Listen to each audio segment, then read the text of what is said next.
دواء طبيعي لمعالجة السعال من 3 مكونات، بتمنى إنه تجربوها راح تستفيدوا كتير.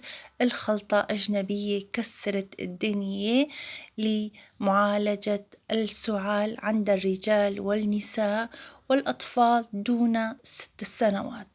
شو هي المكونات والطريقة؟ بنصحكم إنه تتابعوا للنهاية وإن شاء الله الشفاء للجميع.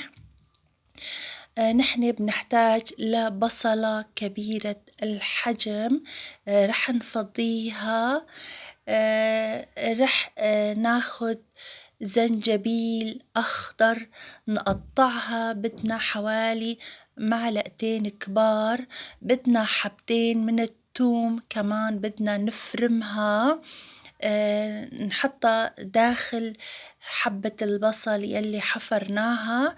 آخر شي رح نضيف عسل، يعني بدنا نعبيها عسل، نغطس الثوم والزنجبيل بالعسل، وأهم شي إنه تكون الأصلي 100%.